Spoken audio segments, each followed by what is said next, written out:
right, everybody. Welcome to the Bald Eagle Podcast. I am Shawn Cressman. I am the Bald Eagle. All right, so a lot of stuff to go over today. A decent week of news and information, some exciting things in reference to injuries, blah, blah, blah. But let's not get ahead of ourselves. Let's go straight to our countdown. For those of you that watch my podcast, it is 100% Philadelphia Eagles. We do dip into NFL things on occasion if it's going to, of course, impact the Eagles, but almost 99% of it is Philadelphia Eagles. We also talk a little bit about the NFC East. And I do have a handful of rules for my podcast, and I follow them as strictly as I can because they're my own rules, right? Number one, no politics. Most important rule, we never talk about politics. I can't envision a situation where politics would affect the game. But if it ever did, we may discuss it, but it has not yet. And I pray that it never will because I want to avoid it 100% on the show.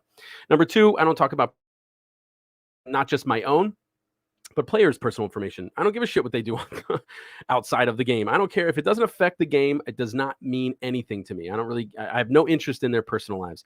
And then lastly, I'm not censored, so I say whatever the fuck I want.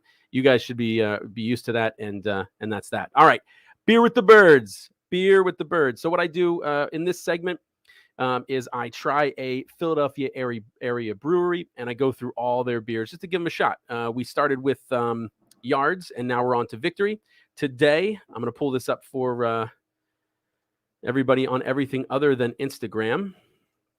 Today, I am drinking a Victory Dirtwolf. Those on the gram, this is a Victory Dirtwolf. The brewery is outside of Downingtown, Pennsylvania, which is really close to Philadelphia. That is our beer with the birds this week. And just so you know about Victory Dirtwolf, it's a double IPA. It has untamed howling hop flavor. So there's going to be a strong hop flavor according to the label here. And that's all I'm reading is the information off their website. I'm not actually a beer guy, to be honest with you, but I thought this would be a fun way for me to try different beers and also for you guys to drink with me. But who doesn't like drinking beer and talking football? So the Victory Dirtwolf is a double IPA. The alcohol content is 8.7, so that's nice and high. Get a quick buzz. At least I would. It uses different types of malt. It's a Pilsner malt with pale crystal. I don't know what that means. It uses 4 types of hops: Citra, Simcoe, Mosaic, and Chinook. And the notes in this is this strong pack of American hops immerse in an aggressive dry hopping to deliver intense aromas and flavors of citrusy, earthy notes. All right, so that is the Victory Dirtwolf. Go Birds. Now, that is extremely hoppy for anybody that's took a sip of it. That's extremely hoppy. Now, if you'd like to drink with me, because who doesn't like to drink with buddies, right? Next week, I will be drinking the Victory Sour Monkey. Sorry, Instagram, I don't have a picture of the Victory Sour Monkey, but it's not hard to forget. It has a picture of a purple monkey with a green tongue sticking out of it. And all of Victory's beers has a big V and Victory on the can or bottle, so it's easy to pick out. So there you go. Victory Sour Monkey will be my beer next week. So if you want to drink with me, and why wouldn't you? Go grab yourself one. Okay. Countdown. It's not the final countdown. I wanted to, if anybody out there that knows how to recreate music, I thought it'd be a good idea to have this segment begin with the Bald Eagle countdown. So anybody that can do that for me, inbox me or message me right now if you want to, and we'll figure that one out. But I thought that'd be pretty cool. But we are into the Bald Eagle countdown. So we count down to some major date every time we have our podcast. One of the most exciting countdowns is the one we're going to count down today, and that is to the first preseason game tomorrow night, 7:30 p.m. against the Steelers at the Link. So we're counting down to tomorrow, not a real big countdown. Now, one thing I want to remind everybody of is that one of the things that makes the Bald Eagle podcast so special we're talking, there's many things, right? One of the things that I think makes it unique is the fact that I do, and I have not been able to find anybody else that does anything similar. I have the most in-depth play-by-play analysis of all of the Eagles games. And that's going to include preseason. So next time I'm on air on next Wednesday at 6 p.m., like I am every Wednesday at 6 p.m., I will be going play-by-play through the Eagles games. Now, I haven't done that live and with video, so it might be a little different. But play by play, I'm going to go through each play. I'm going to run through every play, and I'm not going to give you details on every one of them because we'd then be here for 3 hours. But I am going to so I'll skip over the routine plays where nothing meaningful happened. But I will be able to, when things happen, when people make mistakes, when people do very well, I'll point it out, and you'll have a lot more knowledge about the game at the end of the show. So remember that. Next Wednesday starts our play-by-play analysis, even though it's preseason. And I would argue that play-by-play analysis, first of all, is very important. And I would say it's very important because last year, had you listened to my podcast, you would have heard all the things Carson Wentz was doing wrong. And you would also have heard how they were unrelated to the offensive line and the receiver play. So you would have known that Carson Wentz sucked just because Carson Wentz sucked, not because it was the offensive line, which we later found out wasn't that bad, and our wide receivers, which we know were bad, but were oftentimes not to blame. Now, I think that's going to be extremely important in the preseason because what are we trying to figure out in the preseason? Who's going to be on our team, right? Well, I mean, generally speaking, we have a good, solid knowledge of who's going to be starters, and we'll talk briefly about a new depth chart that was sent out by. Why did Instagram pause? There we go. A new depth chart that was posted by the PR group, PR department of the Philadelphia Eagles. We'll talk about that briefly, but who's going to make the team, right? You'll know more about that once you hear play by play than you would anywhere else. So keep an ear out for that. All right. So first preseason game is tomorrow, 7:30 at the Link versus the Steelers. Then we have August 16th and 17th. We have a joint practice with the New England Patriots. After that joint practice is the end of the first preseason week, Tuesday, August 17th. And that's when teams are required to cut their players from 90 to 85. So that's new. For those of you that were aware of the cuts in previous years, you would wait till the end of preseason completely and then got down to 53. They're tiering it now. So after the first preseason game on August 17th, teams have to cut from 90 to 85.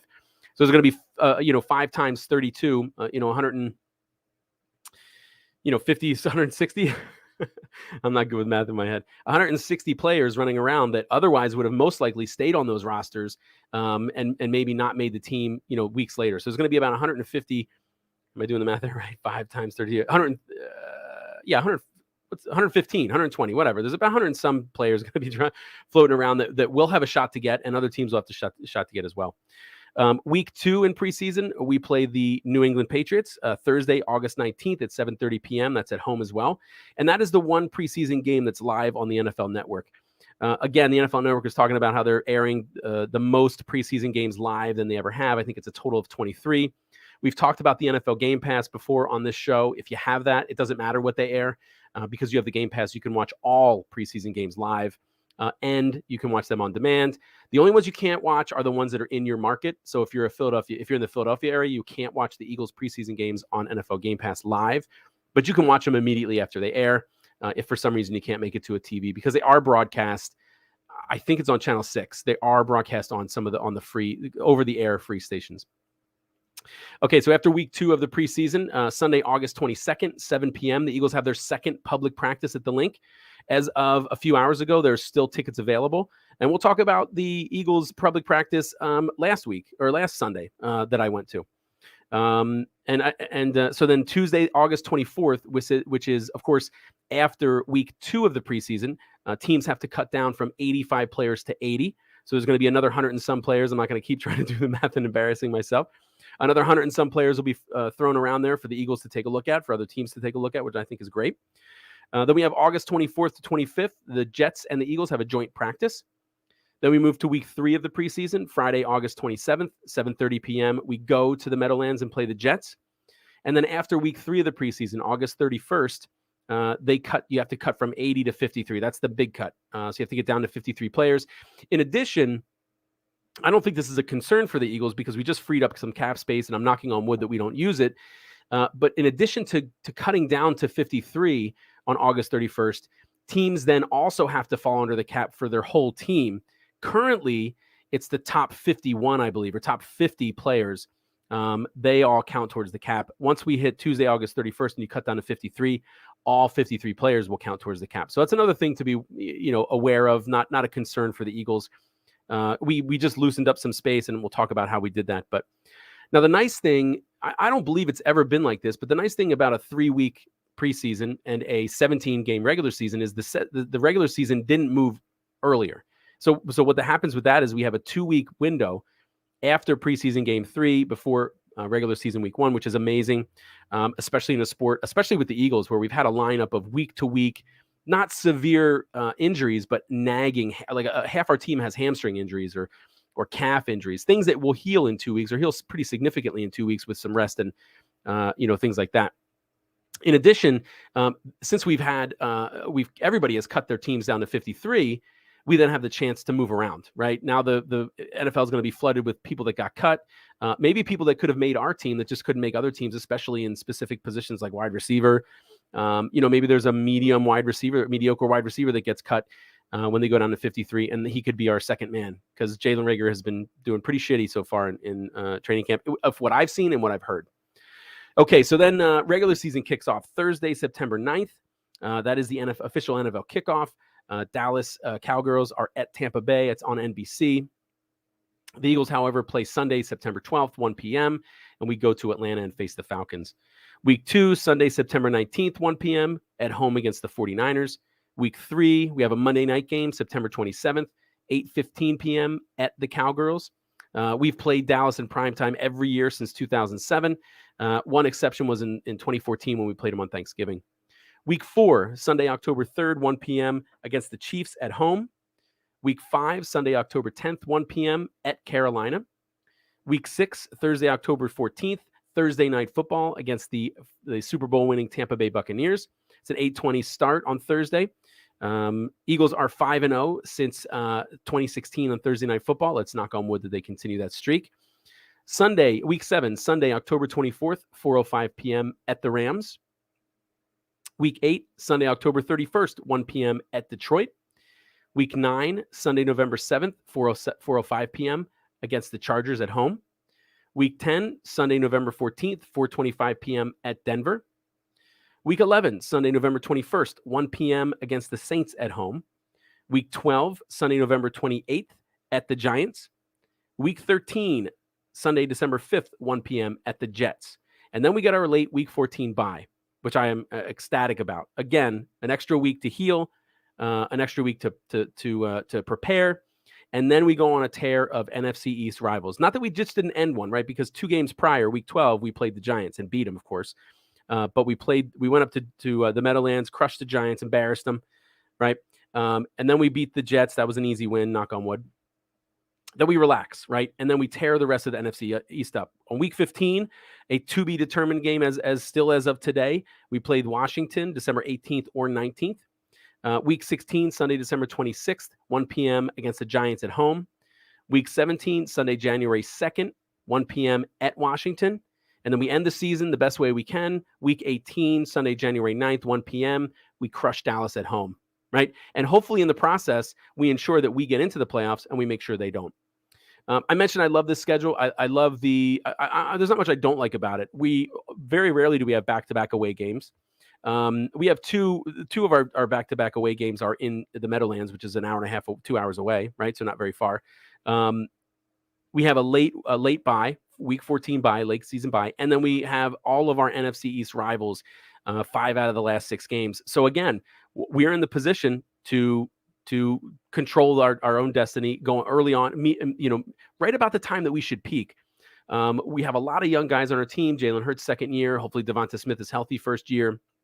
Half of our receivers core are second year guys. So by week 10, 11, we should be, pretty solid. There should be some good, I don't know what the word is for it. We should all be working pretty well together. The starters should have emerged as actual starters. Hopefully Devonta Smith is on an MVP type season, a rookie of the year season. Jalen Hurts is doing really well. So we right at a point right there, week 10, 11, 12, to really start to peak and crush it in the division and win it out. I mention this every time, but why not keep telling you? We do have the easiest schedule in the NFL this year, based on our opponent's winning record. Go Birds! That's definitely a reason to celebrate. Not that it really means much. I never look back to see historically if strength of schedule it was any kind of indicator on success, if on average those with the weakest schedule do the best. I don't know for sure if that's accurate or not. But we do have the easiest schedule. Our opponent's record last year was .43, so they didn't even break even. Now we're not like, it's not like we have the easiest in the division. I mean, we do have the easiest overall and easiest in the division, but we're not too far off. The Cowgirls have the second easiest. Their opponent's records are .452. The Giants are 25th, so 32 is the hardest, so they're not too much better. Their opponents are .474, and Washington is the odd man out. They're tied for 15th, and their opponent's record was .504, so their opponents won more than half their games, where ours did not. Of course, we're going to be in postseason. Hopefully, we'll skip the wild card weekend and go straight to divisional. But if we do go to wild card, that is Saturday and Sunday, January 15th and 16th. Divisional playoffs, Saturday, Sunday, January 22nd and 23rd. NFC and AFC championship games, Sunday, January 30th. And Super Bowl 56, Sunday, February 13th, 2022. And that's going to be at the new home of the Rams and Chargers in Inglewood, California. Okay, so let's quick do a draft recap. I keep doing this, and I keep reading the schedule for you guys just to remind you and to remind myself. Horrible memory. You'd think after me reading it over and over again on this podcast, I'd have it memorized, but I still don't. I could probably name most of the people we play, of course, outside of our division, but I can't remember stuff anyway. But I'm gonna keep repeating it so it burns into my memory, burns into your memory, makes you a better fan, makes me a better host, right? So going fast forwarding to next year, currently we have 10 picks in the draft, which if that would have been this year, we would have been slightly off of the most. We had 11 this year, this past year, and that was tied for most. Out of our 10 picks, we have 2 first rounders guaranteed. We have 2 second rounders. One of those is from the Colts. It can turn into a first. We have a third, a fourth, 2 fifths, and a 6th and a 7th. So we're stacked with draft picks. And in fact, very well positioned no matter what happens with Jalen Hurts this year. If he does well, and I think he will, we don't need to waste any of those picks on a first-round quarterback. If he does horribly, we have 2 first-round draft picks to take a stab at a quarterback and maybe some supporting cast. Maybe maybe a linebacker or a corner. How about a corner, right? I don't know anything about college football, so I don't know how the draft is going to be next year, but those would be nice.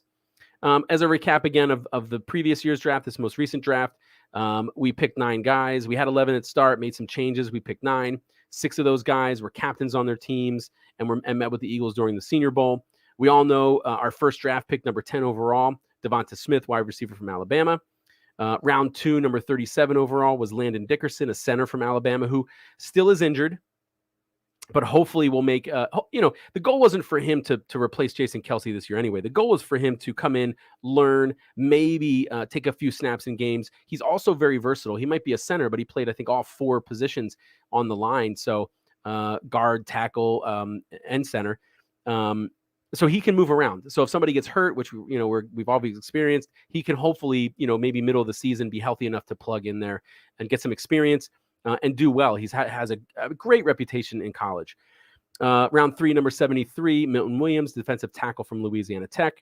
Round 4, number 123, Zech McPherson, corner from Texas Tech, has been here. I've been hearing a lot of great things about him in training camp.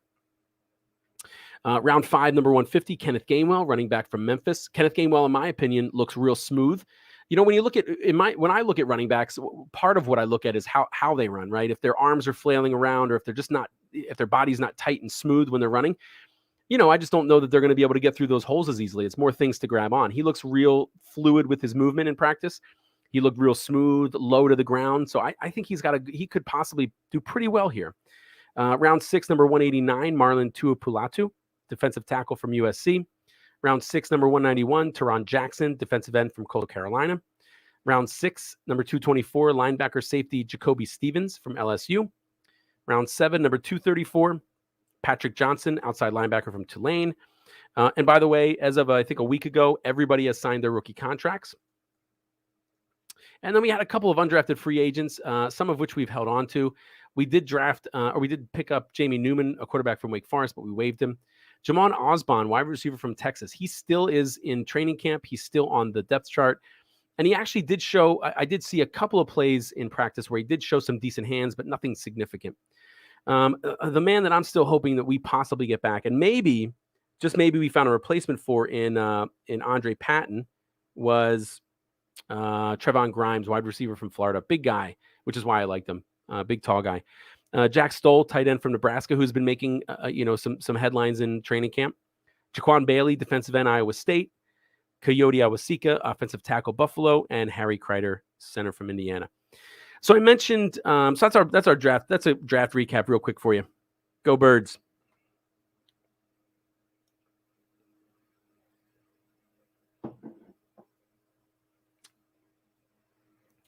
So I mentioned that the Eagles public relations department issues, and they always do apparently, issue a preliminary depth chart on PhiladelphiaEagles.com. So I took a look at it.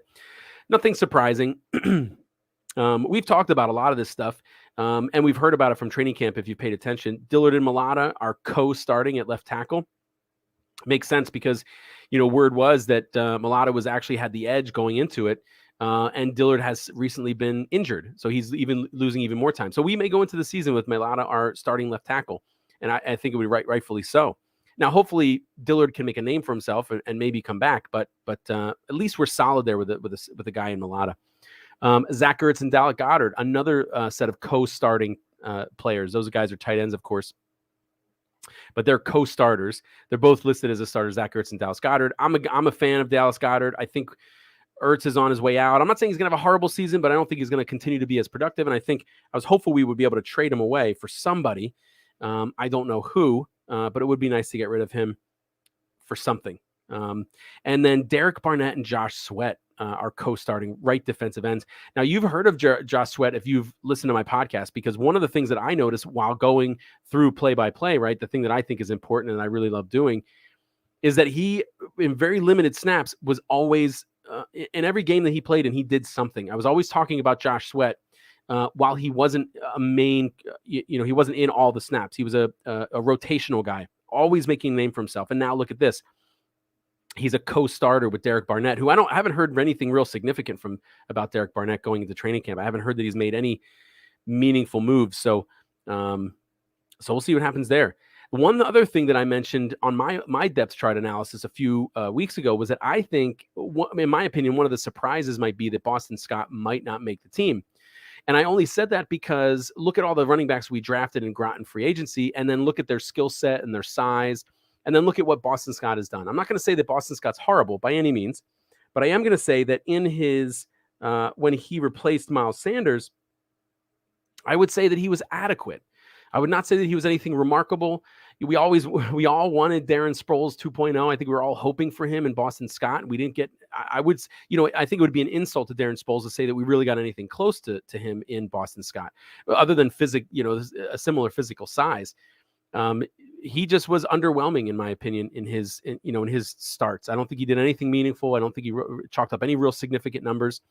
So I think he's on the bubble. And I think because of, the way that I think Kenneth Gainwell can and of course this is all for them to take, right? Kenneth Gainwell and Kerryon Johnson, I think, have a real strong shot at making the team. One of them being third string running back and possibly being on special teams, but bumping out Boston Scott, I think is very possible. Some other things to notice in reference to Boston Scott is that he wasn't listed as a special teamer at all. And historically, he's been a punt returner, right? Instead, Jalen Rigger is listed as a punt returner with Devonta Smith and Greg Ward behind him. Quez Watkins is listed as the kick returner with Kenneth Gainwell and Jason Huntley behind him. Boston Scott, I mentioned, was listed third running back. According to the Eagles PR department, they have Miles Sanders first, Jordan Howard second. Makes a lot of sense. And then they have Boston Scott. But right behind Boston Scott is Kenneth Gainwell and Kerryon Johnson. So, again, good preseason games, 3 of them between Gainwell and Kerryon Johnson. And I think they bump out Boston Scott. We'll see what happens. Okay, let's get to some Eagles news. Go Birds.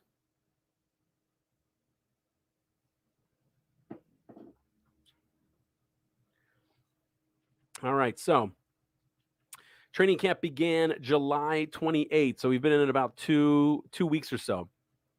They waited to hit pads to start actually hitting until August 3rd, so we've been about a week of that. They did hold their first public practice August 8th, so this past Sunday, 7 p.m. at Lincoln Financial Field. It was amazing. First of all, it was amazing just to be able to go to an event like this and not have to worry about, at the time anyway, masks or social distancing. They didn't block any seats. You could sit next to people. It was just amazing to be able to go out and be free like we are all meant to be, right? In addition, it was a lot of people there, and it was amazing to see the players, right? The players right there playing in front of you, just to be able to get into the stadium again. I mean, I love being in the area of the sports complex. I love being around the stadium, so it was amazing for me. Now, they mentioned that there's roughly 26,000 people at the link at the public practice. Some journalists that I've read and Twitter notes that I've mentioned was that was a low number. So, in my opinion, and this is based on nothing but my memory, which admittedly is horrible, and it's also based on what I saw. Right, so I'm relying solely on my memory of what I've saw. But there was an anomaly in training camp, public practices after we won the Super Bowl. Of course, right, the year after we won the Super Bowl, I would say there was a good 40-some thousand people there. If you're familiar with the stadium, there's one level that goes up, and then you have the box seats, and that's the second level. In years past, before we went to the Super Bowl, we would barely fill up the bottom half. It'd be 3/4-ish full. We would never hit the second tier. And I know that because I've always tried to get to the second tier, and those guards, the assholes, wouldn't let me. Now, after the Super Bowl win, of course, the stadium was the first tier was filled, and they actually started letting people up in the second tier because there were so many people that wanted to go. This past week on Sunday, it was very similar to pre-Super Bowl. In my opinion, it looked about as many people that were before we won the Super Bowl. They only let people in the first level. And it was, maybe half-ish, 3/4 of the way packed. So again, I think, in my opinion, based on memory and what I saw, I think it was an average attendance. I don't think it was anything low. So I'm not sure what they mean. I wasn't able to find any historical attendance numbers for the public practices, so I don't know for sure if I'm right. But that's just a feeling I got. So another thing that was exciting is I always talk about all the shows that are here on Philly Sports Alliance because I am part of that group, that channel. And one of the guys who is running it and has 2 shows on here is Ryan Reese. Him and I are good friends. We actually got to see each other for the first time in like 2 years. Amazing to be able to see a friend, right, that I've only been seeing through these videos and Zoom calls. So just as a reminder, Ryan Reese is the guy. He co-hosts with Eric Ward the Football Smack Talk show Mondays at 6, and he co-hosts the Philly Broadcast with Ryan Finneran Tuesdays at 6:30, and I'll tell you about those later. I mentioned Josh Sweat in the depth chart, and that is something that we've heard about. He's been splitting first-team reps with Derek Barnett, and just like the depth chart said, defensive coordinator Jonathan Gannon has said that he views them both as starters, Derek Barnett and Josh Sweat. Nick Sirianni, very active coaching the wide receiver group, makes a lot of sense. He had a lot of strength in wide receivers.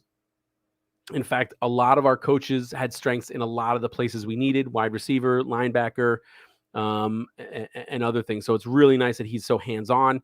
In addition, he did confirm that he is going to be calling plays. Nick Sirianni will be. He does have some experience calling plays, but it's not something he's done a lot in his career. So this is relatively, I wouldn't say new to him, but this is something that he hasn't done a ton of. But he will be calling the plays. Now, he won't be calling them directly to the quarterback. He's going to be relaying them to the offensive coordinator, Shane Steichen, and then Shane Steichen will call him into the quarterback. And he feels that will give him a better ability to talk to coaches before calling plays. Zech McPherson, I mentioned he's been I've heard his name numerous times. From what I hear, and I listen to all the recaps or the beginning parts of the training camp every day. Almost every day, Zech McPherson has been making plays. He has numerous turnovers in training camp, so he's been doing very well. Doesn't necessarily mean much into real in game situations, but positive notes. Speaking of offensive coordinator Shane Steichen, he has been talking very well about Devonta Smith, even though he hasn't been practicing much lately because of an injury. Pre-injury, he was very impressed about Devonta Smith's release off the line of scrimmage, which to me is very important because that was what I was worried about. I wasn't worried about Devonta Smith getting injured because of his size. I was worried about Devonta Smith getting pushed around because of his size, especially off the line. And no matter how good of a route you run, no matter how fast you are, if you get jammed off the line, throws off timing, and that can ruin a whole route and ruin a whole career, realistically. So we're going to keep an eye on that. Once he gets back to practice and he's taking snaps and everything, we're going to see how well he does with his release. I've been hearing good things about Miles Sanders. Every time I watch some of their training camps, he's always on the sideline throwing passes. He was throwing passes with somebody on the sideline and at the beginning of training camp in the public practice. So he's trying really hard to work on his hands. and improve that one. I've heard a lot of things about rookie running back Kenneth Gainwell and fourth-year guy Kerryon Johnson. Real good things about those guys. There's been some Boston Scott stuff peppered in there, but not as much as there has been Kenneth Gainwell and Kerryon Johnson. Jalen Hurts, even to practice, I think either today or yesterday, the last notes I read, Jalen Hurts has been improving steadily every practice. There was one random practice out there where some people felt like the defense kind of dominated and maybe Jalen Hurts didn't do as well as they had hoped, but he has come back, and all I hear about is how much better his deep ball has been getting and how accurate he's been in training camp. Doesn't mean much until we get to games, but again, a positive sign. And I'll bring this up too. In previous years, when I've gone to training camps and watched Carson Wentz, in my opinion, he's always been pretty rough and rusty in training camp. The ball's been a little bit off here and there, and he's kind of ironed that stuff out as he got through preseason and eventually into games, with the exception of last year. So to see Jalen Hurts do really well and throw really good passes in training camp makes me think that he can still ramp up as well in preseason and in the beginning of the season, and maybe be that franchise quarterback that we're looking for. Let's see. I mentioned that Jordan Mailata and Dondre Dillard, they're battling for left tackle, co-starters. Mailata has an early edge on Dillard, especially now that Dillard is injured. Let's see what else we got going on. And Brandon Brooks, he's back on the field for a full day of work for the first time yesterday.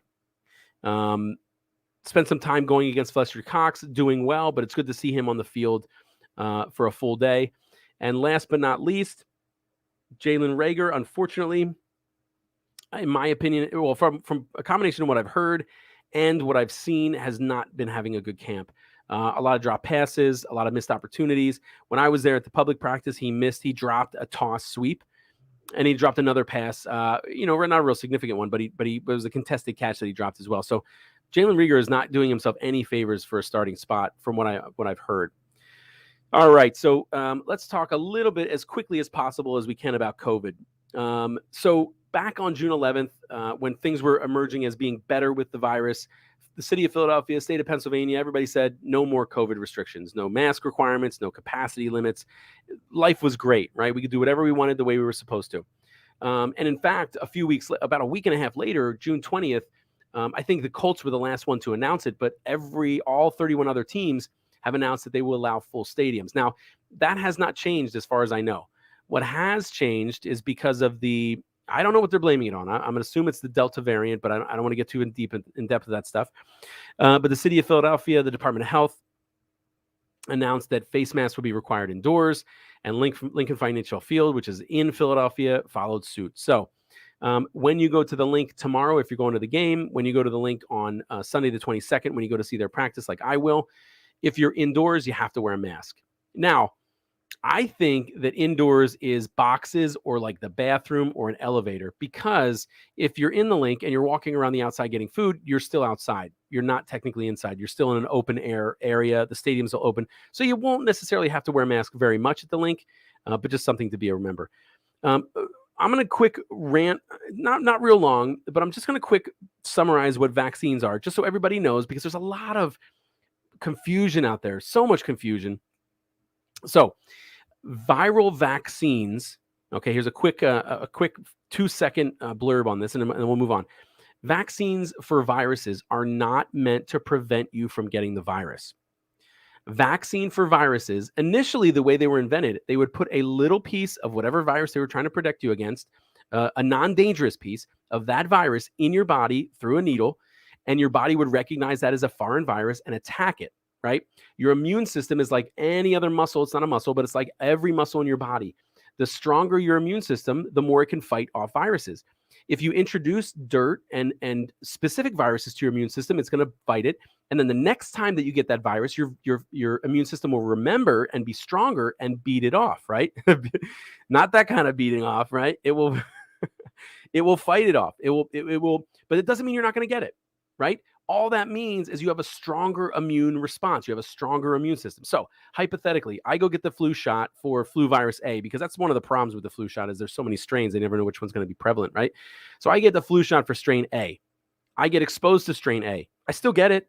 I still get the flu strain A, but because my immune system is so strong, I fight it off and I'm asymptomatic. I never know it, right? Versus perhaps somebody that didn't get the flu strain A shot, they get the flu and strain A, and maybe they're unhealthy. Their immune system is not strong because they never use it, because they're always sitting at home. They're not exercising, they're not exposed to dirt, they don't take vitamins, right? So their immune system is weak. The flu comes around and they're sick for a week because of the flu, right? Because their immune system is weak. So just as a reminder, so now you know this, it might cause you to be confused about public policy and all that stuff, and we're not going to get into it, but that is what vaccines do. And the mRNA, which is new technology, this is the first time they've ever used this type of vaccine on humans with the COVID vaccines. They're meant to do the exact same thing as introducing a little piece of the virus. They do it in a different way. They create an immune response to strengthen your immune system. So not to prevent you from getting the virus, but to strengthen your immune system. So when you get the virus, you fight it off asymptomatic, everything is fine. And if you don't think I'm right, if you don't believe me, look up what immunizations have done or what these vaccines have done for the flu. And also, then that explains why people that are vaccinated are passing it, right? And why people that are vaccinated have higher viral loads, because they can handle it, because their immune system is stronger, right? Similarly, if you were to exercise, if you were to eat healthy, not all the preservatives and shit that's in foods, and if you were to take vitamin B, you could build your immune system up naturally, right? So there's different ways to do it, but that's what vaccines mean. We're not going to get any more into this because this is not football related, but I wanted to throw that out there. Okay. And the only reason I'm mentioning vaccines and COVID and all that stuff is because the NFL has strict rules for people that are vaccinated and unvaccinated. There's differences, which shouldn't make any sense, but they do. So it's important to know if these players are getting vaccinated, only for the reason of if it's going to allow them to move around and practice and be as much of a part of the team and a successful part of the team as possible. So to that extent, according to Howie Roseman, and this was weeks ago, part of the Eagles staff and roster are over the 90% mark for vaccination. So I would think by now they're close to 95, unless they probably only have a handful of holdouts. I've heard sources say that 91.7% of all NFL players have had at least one COVID shot. Go Birds. I hate that we even have to talk about this shit, by the way. I don't want to talk about viruses. I'm talking about football. And one last thing about the virus, 15 teams are at 95% or higher vaccinated, at least one shot. So not really no impact, honestly, on the health of these NFL players, because they would have never had the likelihood of them getting severe conditions are insignificant, but impactful because of the guidelines, again, that are different between vaccinated and unvaccinated guys. All right, let's get out of that virus shit. I hate talking about it. Injuries. I'd rather talk about injuries than COVID. So we all know that offensive tackle LaRaven Clark and safety Rodney McLeod, they're on an active PUP list, physically unable to perform. Clark is recovering from his season-ending Achilles injury from the Colts last year, and McLeod is recovering from his ACL tear, and he claims he's going to be ready for week 1, although I'm hopeful we don't need him to be. Hopefully we have a good replacement. Landon Dickerson, the rookie center that we drafted this past year, and you know that because I tell you every podcast who we drafted. He's still on that same list. I'm sorry, he's on the active non-football injury list because his ACL injury was sustained in college, so that's why it's non-football related. Matt Leo, defensive end Matt Leo, and linebacker Alex Singleton are back from the reserve COVID list. They were now I know Alex Singleton actually got COVID and was vaccinated. So he was actually on the reserve COVID list and wasn't able to go. But I don't know about Matt Leo. I don't know if he was infected, if he had the virus, or if he was just a close contact, because the reserve COVID list does not mean that you have the virus. It means you either have the virus or you've been in close contact with an infected person. Okay, a couple of injury notes. Defensive end Ryan Kerrigan had surgery on his thumb. He's expected to miss 7 to 10 days. Not a big deal. He's a huge veteran. He knows what he's doing. Probably wouldn't have worked really hard in training camp anyway. Wide receiver Devonta Smith, week to week, with an MCL sprain. I think we're a week or so into his 2 to 3 week estimated out time, so he should be back before regular season. Offensive lineman Isaac Seumalo is week to week with a hamstring. Linebacker Davion Taylor is week to week with a calf. Wide receiver John Hightower, week to week with a groin. Offensive tackle Casey Tucker, week to week with a bicep injury. Left tackle Andre Dillard, I mentioned he got injured, week to week with a knee sprain. Safety Kayvon Wallace, which I'm really hoping it has a breakout year, is week to week with the groin. That's two guys that have issues with their groin. Linebackers, Jacoby Stevens is week to week with a hamstring. That's two guys with hamstring issues, right? And now, probably the more, I don't know if I would say is the most important, but one of the more important injury updates, Carson Wentz, right? So Carson Wentz, previously, how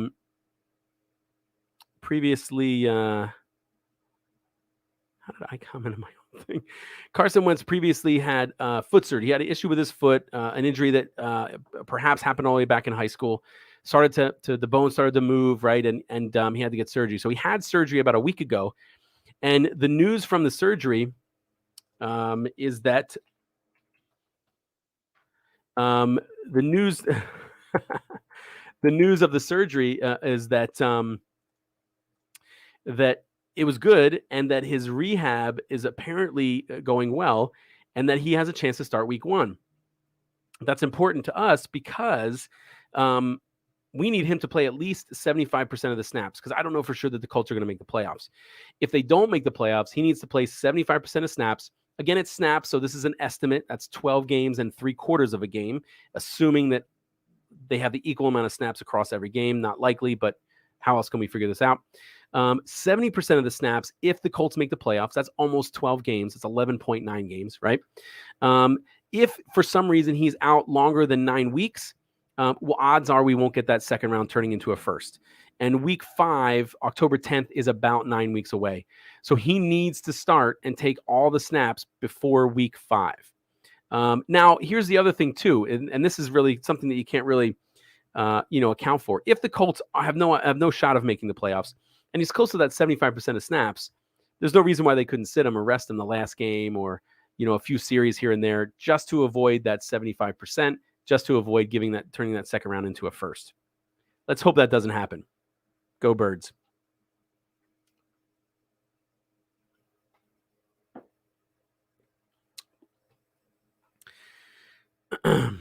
Philly Sports said what's up on Twitch. What's up, man? How's it going? So that's a Carson Wentz. Hopefully he heals quickly. Like every year, I've always hoped that he has healed quickly, and this is no different. Okay, we made a couple of roster moves. We claimed Markin. I don't know if it's Mitchell off waivers. He's 5'11", 190. He runs a 40 and 4.57, so average. It's a little slow actually for the NFL. He has a 32.7-inch vertical. Again, not the greatest. He spent 2019 on the Eagles practice squad. He did play in preseason, had four catches for 117 yards and 1 touchdown. He spent last year, 2020, with the Panthers. He had 3 snaps in 2 games and no production. So hopefully I think he's just a body in camp. I mean, let's be honest, 4.57, 5'11", 190, nothing remarkable about him. We have about 10 of those guys in camp. We also signed safety Blake Countess. He's actually spent some time in Philly. He was actually drafted by the Eagles, 6th round, 196 in 2016. He's 5'10", 190, another one of those guys, right? 40-yard dash is 4.53, mediocre. 36.5-inch vertical. That's somewhat good.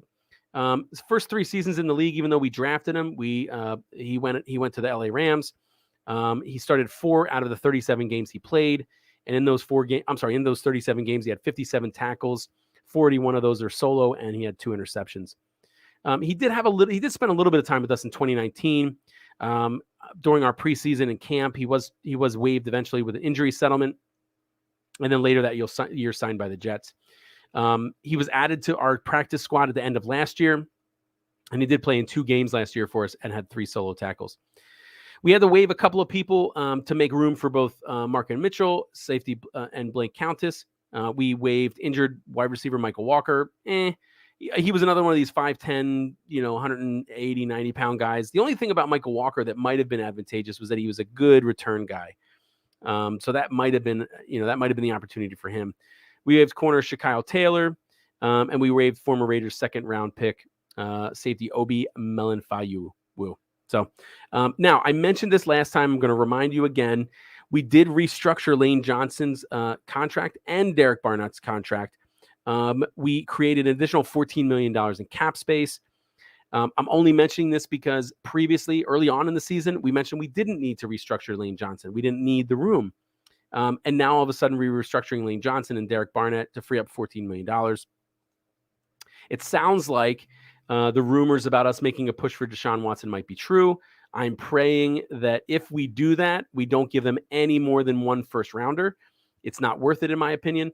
And to be honest with you, I would much rather not even. I would much rather it not even happen. I would much prefer for Jalen Hurts to do as well as I think he can, to grow with the young receivers, and for us to have a solid, consistent, strong offense for a very long time. I'm sick of up and downs. It was with Andy Reid, we had some consistently. We're doing very well, and I love that. Would have loved if McNabb could have taken us all the way. We can talk about that all day. But I'd like some consistency. I like to consistently be good, and we haven't really had that for a while. So if Jalen Hurts can really do what I think he can do, if Devonta Smith can be what everybody hopes he is, and I hope he is as well, they can grow as players together. They can grow, a good relationship and be the core of hopefully him and Miles Sanders, right? Those and Dallas Goedert, right? We have a string of really young, possibly great players. So imagine if in 4 years, we have a dominant Jalen Hurts quarterback, a dominant Devonta Smith wide receiver, a dominant Miles Sanders running back, and a dominant Dallas Goedert tight end. I feel like, that's a great offense and can be a great offense for a long time. So that's where my chips are. I'd much rather that happen. But we're saving money. We're making cap space for something. I pray, actually, that is a wide receiver. I don't know who. I was talking about this with Ryan Reese, the co-host of those other shows at the Public Practice. I don't have knowledge of who would be out there and that's available. But if we were going to spend money on anything, I would prefer it to be a veteran wide receiver, preferably a big guy, somebody who's above 5'11", 6'1", which is, the host of it. Speaking of, I don't think I mentioned this. Yeah. Going back to the depth chart that was posted on PhiladelphiaEagles.com, the two receivers that I think have a chance, and only because, well, in my opinion, and only because of their size, would be J.J. Arcega-Whiteside, and we just got Andre Patton. They're both over 6'2", I think. And they're both the tallest receivers that we have. We have like 15, 5'10", 5'11", 190 guys. Maybe we have a couple 6 feet guys, but we don't have that big height. We don't have that big catch radius that those big guys offer. So hopefully that $14 million, not all of it, of course, but hopefully some of that goes to a nice, tall veteran wide receiver. All right. So that's some roster moves that happened. Some miscellaneous Eagles news. Forbes' most valuable NFL franchise list came out. They always want to tell everybody how much each franchise is worth. Go Birds. We made it to the top 10. That's the good news.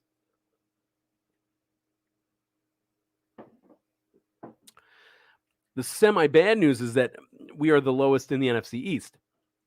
Top 10 in the NFL. We're 9th. We were ranked 9th with a value of $3.8 billion. Which I'm sure is making Jeffrey Lurie happy because I feel like he bought the Philadelphia Eagles for just a couple. Let's see, Jeffrey. He bought it for So in 1994, Jeffrey Lurie bought the Eagles for $185 million, and it's now worth $3.8 billion with a B. I mean, that's a pretty good return on your investment. I don't know off the top of my head what annual return that is, but it's a shit lot more than I'm getting in my 401k or anybody else's out there. 100 million turns into 3.8 billion. Remarkable. The New York Giants were third overall, 4.85 billion. And that, if we're going to talk trash about anybody, right? Let's dig down into the details of this number, right? The Giants are most likely going to be higher just because they're in a bigger area, right? The New York City metropolitan area is the largest metropolitan area in the country. They should be number one statistically because they have more people to come to games, to buy their merchandise, all that shit. But they were third, so it's respectable, right? That's respectable. Washington somehow came in at fifth at 4.2 billion. I can't figure that one out. And unfortunately, the Cowgirls, for something like the 15th year in a row, were top of the list at 6.5 billion. I think that's more to do. That's obviously has nothing to do with their record. They haven't been to playoffs since I was in high school, which unfortunately is longer than I'd like to admit. But it's their owner, all the marketing they do. They're basically the Texas team. I mean, you had the Houston Oilers, but they went away. And now you have the Texans, and so really they are the Texas football team. So maybe they should change their name. The word Cowboys can be awfully offensive to white men. Like everybody gives a shit about. Anyway, let's talk about other stuff. Okay, the last team, the team that was worth the least amount in the NFL, which is still respectable, right? Because you're still worth billions, right? Was the Buffalo Bills. They were last, number 32. They're worth $2.27 billion. So still, way more than anything I own or $2.27 billion. Okay, so two little pieces of NFL news. One repetitive, where we've already talked about the new CBA. I haven't heard anybody holding out in training camp other than Deshaun Watson. I think he missed a week, but the penalties are stiff, and he's going to pay for them. $50K for every day you've missed. So if you miss 5 days, that's $250,000. That's 2 years' salary for me. A third of, I don't know what an eighth of a year for them. But that's a lot. What's more important is for every 5 days, and this is maybe why he came back after the first week. For every 5 days that you miss, you forfeit an accrued NFL season. And that's the most valuable part of this. $250, not a lot of money to Deshaun Watson, who's making $10 million a year, right? But losing an accrued season as far as retirement and all that stuff, that's important. And that's even, that's real significant to the lower guys too. Because if you're a third stringer, a special teams guy, the way you get raises is by being in the league another year. And the way you get better benefits when you leave. And now let's be honest, right? So league minimum is like $450. We're not talking about, these guys aren't struggling by any means. But it gives you some security. It gives you some guarantee that you're getting a raise. And in comparison to the big money makers, you're making something. Another thing that was confirmed is, there were a lot of roster rule changes that were in effect because of COVID. They had some more flexibility with things, and those are being carried on to this season. Specifically, you can have an unlimited amount of players that are on and can return from the team's injured reserve list.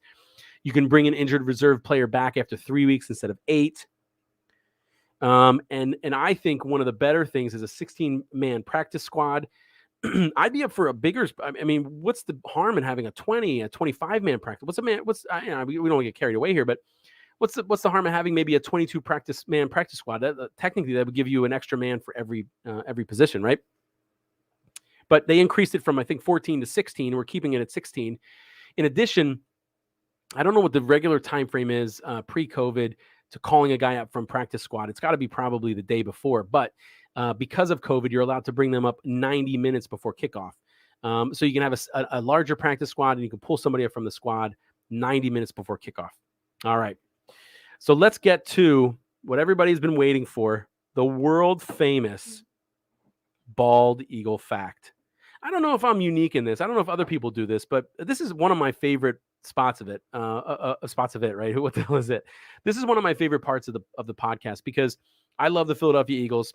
Okay. My name is Shawn Cressman. I'm the bald eagle, and I love the Philadelphia Eagles. And I love to learn more about them. Right. I love to learn about their history. I love knowing that they're the Frankfurt Yellow Jackets before they were the Eagles. Right. And they never played in the NFL because fucking Pennsylvania wouldn't let you play professional sports on Sunday. What kind of bullshit is that? Who are they to tell you when you can play football? Anyway, so I go back into history to find an interesting fact, to learn more about the Eagles, to learn more about the early players. One of the most impactful, in my opinion, because I was a running back when I played, one of the most impactful things that I've looked up is Steve Van Buren. This guy was a huge, amazing running back in his time, set so many records, and I really didn't know that. So it was nice to know about to learn about that. So Eagles fact for this episode is the 4th ever Pro Bowl. So the Pro Bowl has not been around forever. It hasn't always been called the Pro Bowl. So the 4th ever Pro Bowl was in 1954. So that gives you some context. The Eagles entered the NFL in 1933. The first Pro Bowl was in 1950, math again, right? 17 years later. Technically, the Pro Bowl was the NFL East and West. So in theory, the AFL, and I don't know if it operated at that time, wasn't included, right? Because again, if we remember history of the NFL, the AFL and NFL merged, 68? which is what created the Super Bowl and why all the Eagles NFL championships in the 1960s and 48 and 49 don't mean shit to non-Eagles fans. But anyway, I got off there a little bit. So we're going to talk about the fourth ever Pro Bowl from 1954. It was played on January 17th, 1954 at the LA Memorial Coliseum. The attendance was 44,214, which in all honesty is probably better than what we get now. Detroit Lions coach Buddy Parker was the coach for the NFL West. Cleveland Brown coach Paul Brown, an iconic man in the NFL, led the NFL East. There was 7 Eagles nominated or selected to the Pro Bowl, which, by the way, back then, the only people that got to vote for the Pro Bowl, I think, was owners and players. The public did not have an opinion or a say in who got into the Pro Bowl. Now, of course, the public's opinion is equally weighted. A third public, a third coaches, a third players, right? I believe that's how it is. So there were 7 Eagles in the Pro Bowl. Linebacker center Wayne Robinson in 1953, which was the year that they were, or 1954, he had 4 interceptions. Quarterback Adrian Burke, who that year was 5-2-1 as a starter. He threw 231 passes, completed 123, which was good for 53.2 completion percentage. Now, most of you guys might say that's shitty. And frankly, in today's terms, it is. But one of the things that I've learned from doing these facts is that quarterbacks were significantly shittier in completion percentage back in the day. And I learned that that's because back in the day, they primarily threw long passes, right? If you were going to throw a pass play, it was oftentimes a long play because if you were going to go short, you'd run. And it was a run-dominant league. So 53% is actually pretty good for that time. He threw for 1,740 yards that season, and he had a record, an NFL leading 23 touchdowns, 23 passing touchdowns. Now, he also had 17 interceptions. You might say, well, that's pretty shitty too. Well, again, thinking that when teams passed back then in the NFL, it was a long play. It wasn't a big deal if it was an interception because it's like a punt, right? So you're throwing 40-some yards down the field. If it gets picked off, not the end of the world.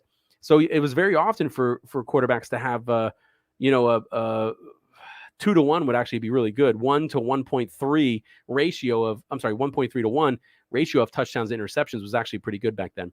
In addition to leading league in touchdown passes, Adrian Burke was also had the longest pass play in the NFL. He threw an 84-yard touchdown or 84-yard pass play. It was not a touchdown. That was the record that year. Another gentleman that was selected to the Pro Bowl was tackle Lum Snyder. Middle guard Bucko Kilroy, who also had 4 interceptions that year, was in the Pro Bowl. Right defensive end Norm Wiley was selected. Right end Pete Pijos, who led the league in receptions that year with 60, who also had 872 yards, did not lead the league in receiving yards, had 14.5 average yard per reception and 10 touchdowns.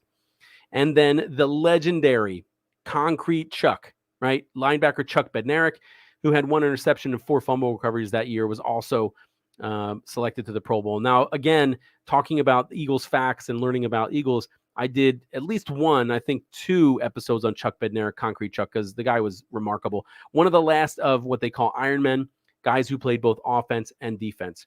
And in fact, something funny about him is that Chuck Bednarik was such a badass. Not only was he one of the last guys to play both offense and defense, he was a center and a fucking linebacker. Imagine the wear and tear on your body in a time when there were no protections. He was beating the shit out of people. And he was such a badass that on his, near the end of his life, people asked him about, current players. He would essentially, and I'm paraphrasing, of course, call them pussies for only playing one side of the field. This guy was a beast, right? Men don't exist like this anymore. I'm more of a pussy than this guy was. I wouldn't play both sides, center and linebacker. It's nuts. But this guy lived a long life and was a badass. But of course, he was also selected to the Pro Bowl. Now, in this Pro Bowl, turnovers essentially decided the game. The West lost 3 fumbles and threw 3 picks, so a total of 6 turnovers. The East only had 1. They had 1 interception. The East did score first, 3 points and a field goal. The West came back real strong, driving all the way down the field, got to the goal line, but the East was able to stop them on the goal line. So the East had a goal line stance, prevented them from scoring, only to have the West tackle their quarterback, the East quarterback, Otto Graham, in the end zone for a safety. So the East had a great goal line stance, got the ball back, and then the West tackled them for a safety. So they did get 2 points there. Pretty interesting, I thought. Chud Bednarik had a 24-yard pick six, which was what propelled the East into the lead, and they never looked back essentially from there. The NFL East ended up winning the game 20-9. Chuck Bednarik was named the game's quote-unquote outstanding player, which is basically the equivalent of the MVP currently. So that was the fourth ever Pro Bowl, 1954. All right. Thank you very much for watching. Do me a favor. Keep an eye on the screen here. I'm going to pull up a really cool graphic that you're all going to go over. Look at this. Philly Sport, and I apologize, Instagram, that you can't see this. Philly Sports Alliance, number one, is your main source for podcasts, right? Almost every sport is accounted for. We're looking for people to do basketball and MMA, but other than that, we got it covered, right? And we do have. I step back a moment. It's not that we don't have basketball and MMA. We just don't have a specific show for basketball yet, right? So look at our lineup on Philly Sports Alliance, right? You have Mondays at 6 p.m. You have the you have the Football Smack Talk show, which with Ryan Reese and Eric Ward, right? So all football, primarily the Eagles, but they talk about everything, right? So they'll fill in the gaps that I don't talk about because I only give a shit about the Eagles. Monday at 7:30, you can watch the Diamond Club podcast, right? John Hunter, Chris Lahiff, Danny Hart, all Phillies. If you're a Phillies baseball fan, watch that show. They talk about the Phillies all the whole time. Tuesdays at 6:30, the Philly Broadcast. That's got Ryan Reese and Ryan Finneran. That's all 4 sports, all Philadelphia teams. So there you get a little Sixers information. Of course, everybody here and all your friends, which you're always telling about, you're always watching and listening to the Bald Eagle podcast on Wednesday at 6 p.m. That's where you get all of your Eagles news, and that's where you're going to get. I'm going to remind you again. You're going to get the most in-depth analysis, play-by-play on games, and that's coming to you next week from our preseason game. Wednesday after my show, after you're done watching the Bald Eagle podcast, watch Mixed Sports, 8 p.m. It's an all-football show with Eric Ward and Jay Landry. They talk about all teams in the NFL. Thursday, if you're a Flyers fan, at 5:30, watch Tendies on Pattison. Paul Bacho, Jack Griffin, Chris Lahiff. They're all about the Flyers. That's all they talk about. Hockey. I don't know anything about hockey, or I'd share an anecdote, but I don't know shit about hockey, other than there's a puck. And then Blades of Steel was kick-ass. If you're as old as me, you know that. And then Thursday, if you're a wrestling fan, check our Tables, Ladders, and Chairs podcast at 7 o'clock. Eric Ward and Joe Barry, they talk about wrestling. I don't know what's going on with wrestling. I'm used to Hulk Hogan, who is significantly older than he was when I was a kid. So I don't know anybody about wrestling. I know The Rock, but he's not wrestling either. So I'm 0 for 2. But anyway, they know much more about it. Thursdays at 7 p.m., watch them. So this is our lineup on Philly Sports Alliance. You can find Philly Sports Alliance on Facebook, Instagram. We're on Twitch. We're on Twitter.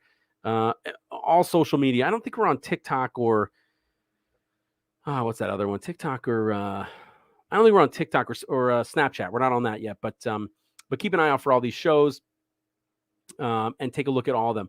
All right, that is the end of my podcast. Thank you, everybody, for listening. Thanks for watching. Go Birds.